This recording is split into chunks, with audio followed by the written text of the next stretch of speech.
The Meditations, by Marcus Aurelius.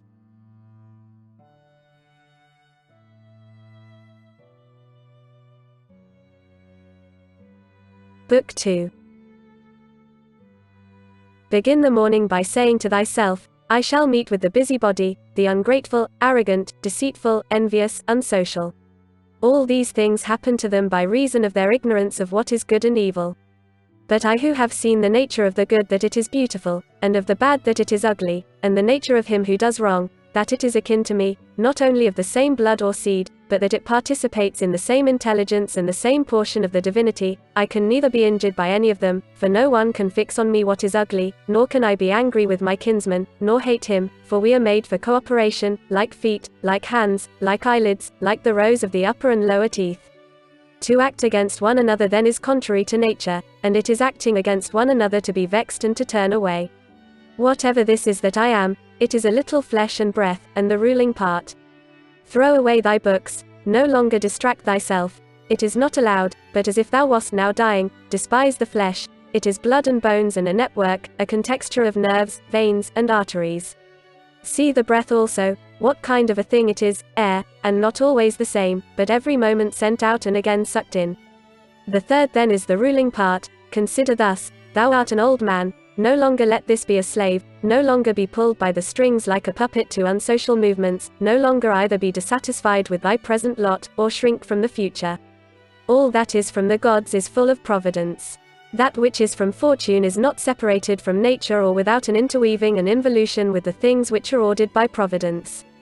From thence all things flow, and there is besides necessity, and that which is for the advantage of the whole universe, of which thou art a part. But that is good for every part of nature which the nature of the whole brings, and what serves to maintain this nature. Now the universe is preserved, as by the changes of the elements so by the changes of things compounded of the elements. Let these principles be enough for thee, let them always be fixed opinions. But cast away the thirst after books, that thou mayest not die murmuring, but cheerfully, truly, and from thy heart thankful to the gods. Remember how long thou hast been putting off these things, and how often thou hast received an opportunity from the gods, and yet dost not use it. Thou must now at last perceive of what universe thou art a part, and of what administrator of the universe thy existence is an efflux, and that a limit of time is fixed for thee, which if thou dost not use for clearing away the clouds from thy mind, it will go and thou wilt go, and it will never return. Every moment think steadily as a Roman and a man to do what thou hast in hand with perfect and simple dignity, and feeling of affection, and freedom, and justice, and to give thyself relief from all other thoughts. And thou wilt give thyself relief, if thou doest every act of thy life as if it were the last, laying aside all carelessness and passionate aversion from the commands of reason, and all hypocrisy, and self-love, and discontent with the portion which has been given to thee. Thou shayest how few the things are, the which if a man lays hold of, he is able to live a life which flows in quiet, and is like the existence of the gods, for the gods on their part will require nothing more from him who observes these things. Do wrong to thyself, my soul, but thou wilt no longer have the opportunity of honoring thyself. Every man's life is sufficient. But thine is nearly finished, though thy soul reverences not itself but places thy felicity in the souls of others. Do the things external which fall upon thee distract thee?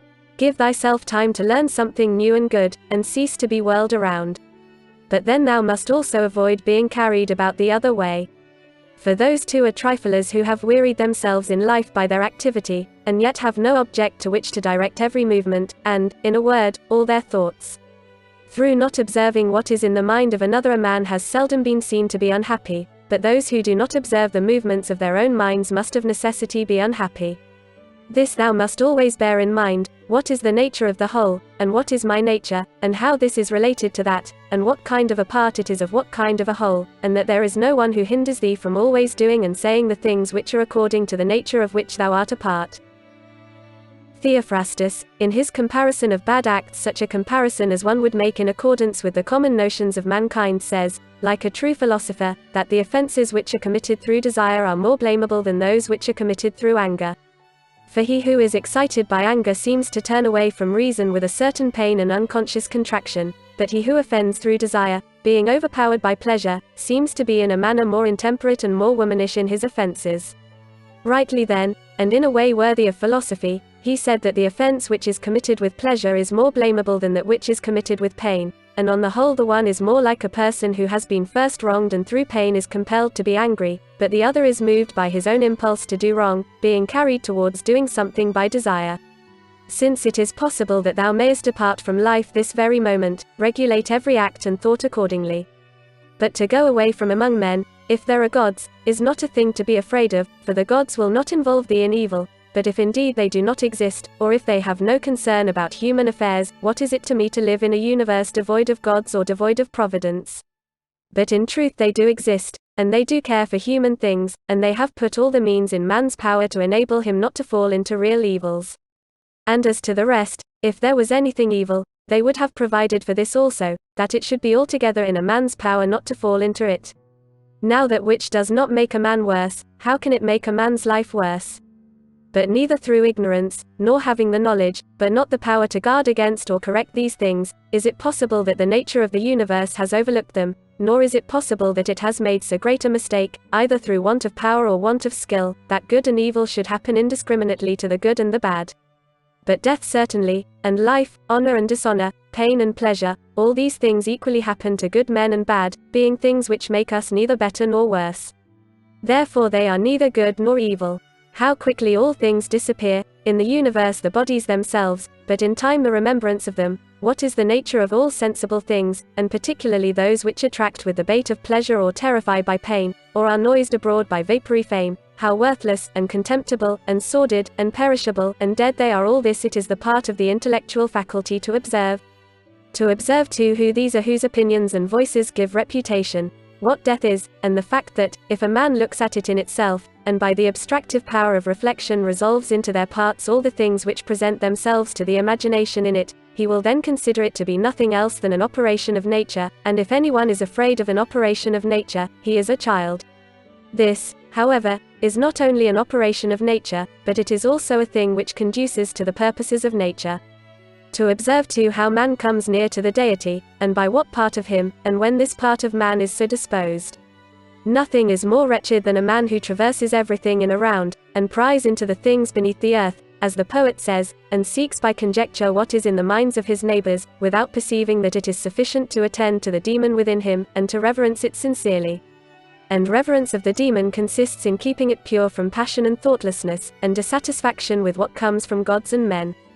For the things from the gods merit veneration for their excellence, and the things from men should be dear to us by reason of kinship, and sometimes even, in a manner, they move our pity by reason of men's ignorance of good and bad, this defect being not less than that which deprives us of the power of distinguishing things that are white and black. Though thou shouldst be going to live 3,000 years, and as many times 10,000 years, still remember that no man loses any other life than this which he now lives, nor lives any other than this which he now loses. The longest and shortest are thus brought to the same. For the present is the same to all, though that which perishes is not the same, and so that which is lost appears to be a mere moment. For a man cannot lose either the past or the future, for what a man has not, how can anyone take this from him? These two things then thou must bear in mind, the one, that all things from eternity are of like forms and come round in a circle, and that it makes no difference whether a man shall see the same things during 100 years or 200, or an infinite time, and the second, that the longest liver and he who will die soonest lose just the same. For the present is the only thing of which a man can be deprived, if it is true that this is the only thing which he has, and that a man cannot lose a thing if he has it not. Remember that all is opinion. For what was said by the Cynic Monimus is manifest, and manifest too is the use of what was said, if a man receives what may be got out of it as far as it is true. The soul of man does violence to itself, first of all, when it becomes an abscess and, as it were, a tumor on the universe, so far as it can. For to be vexed at anything which happens is a separation of ourselves from nature, in some part of which the natures of all other things are contained. In the next place, the soul does violence to itself when it turns away from any man, or even moves towards him with the intention of injuring, such as are the souls of those who are angry. In the third place, the soul does violence to itself when it is overpowered by pleasure or by pain. Fourthly, when it plays a part, and does or says anything insincerely and untruly. Fifthly, when it allows any act of its own and any movement to be without an aim, and does anything thoughtlessly and without considering what it is, it being right that even the smallest things be done with reference to an end, and the end of rational animals is to follow the reason and the law of the most ancient city and polity. Of human life the time is a point, and the substance is in a flux, and the perception dull, and the composition of the whole body subject to putrefaction, and the soul a well, and fortune hard to divine, and fame a thing devoid of judgment. And, to say all in a word, everything which belongs to the body is a stream, and what belongs to the soul is a dream and vapor, and life is a warfare and a stranger's sojourn, and after fame is oblivion. What then is that which is able to conduct a man? One thing and only one, philosophy. But this consists in keeping the demon within a man free from violence and unharmed, superior to pains and pleasures, doing nothing without purpose, nor yet falsely and with hypocrisy, not feeling the need of another man's doing or not doing anything, and besides, accepting all that happens, and all that is allotted, as coming from thence, wherever it is, from whence he himself came, and, finally, waiting for death with a cheerful mind, as being nothing else than a dissolution of the elements of which every living being is compounded. But if there is no harm to the elements themselves in each continually changing into another, why should a man have any apprehension about the change and dissolution of all the elements? For it is according to nature, and nothing is evil which is according to nature. This incarnatum.